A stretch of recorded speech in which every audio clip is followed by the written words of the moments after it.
Director Prashanth Varma తెరకెక్కిస్తున్న జై హనుమాన్ సినిమాపై విపరీతమైన బజ్ నెలకొంది.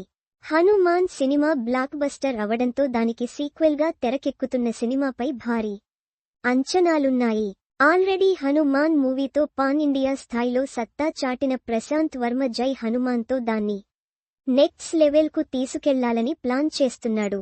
అందులో భాగంగానే ఈ సినిమాను కేవలం విజువల్ స్పెక్టక్యులర్గా మాత్రమే కాకుండా ఒక గొప్ప మైథలాజికల్ మల్టీస్టారర్గా తెరకెక్కిస్తున్నాడట ప్రశాంత్ వర్మ.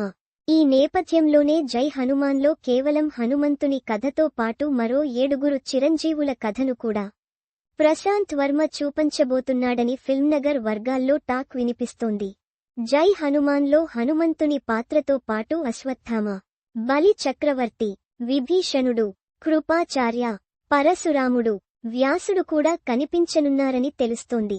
ఈ పాత్రల కోసం వివిధ సినీ పరిశ్రమలకు చెందిన స్టార్ హీరోలతో ప్రశాంత్ వర్మ డిస్కషన్స్ చేస్తూ వారిని ఒప్పించే ప్రయత్నంలో ఉన్నాడని సమాచారం. అదే నిజమైతే టాలీవుడ్లో ఇంతకుముందెన్నడూ చూడని గ్రాండ్ మైథలాజికల్ మల్టీస్టారర్గా ఇది హిస్టరీ క్రియేట్ చేయడం ఖాయం. ఆల్రెడీ ప్రీ ప్రొడక్షన్ వర్క్స్ జరుపుకుంటున్న జై హనుమాన్ సినిమాను సరిగా హ్యాండిల్ చేయగలిగితే మహాభారతం లెవెల్లో ఓ ఇతిహాసంలా తీయొచ్చు.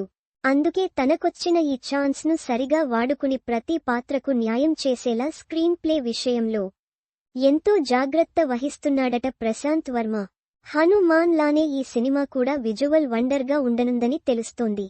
ఈ సినిమా నిర్మాణంలో భాగమవ్వడానికి సౌత్, నార్త్లోని పలు అగ్ర నిర్మాణ సంస్థలు రెడీగా ఉన్నాయి. జై హనుమాన్ను ప్రశాంత్ వర్మ పాన్ ఇండియన్ లెవెల్లో ఎమోషన్స్, భక్తి, గ్రాండ్ విజువల్స్తో ప్రెజెంట్ చేసి ఆడియన్స్కు ఎప్పటికీ మర్చిపోలేని సినిమాటిక్ ఎక్స్పీరియన్స్ను ఇవ్వాలని ట్రై చేస్తున్నాడు. ఈ సినిమా విషయంలో అన్నీ అనుకున్నవి అనుకున్నట్టు జరిగితే ఇండియన్ సినిమాలో జై హనుమాన్ కొత్త బెంచ్మార్క్ను సెట్ చేయడం ఖాయం.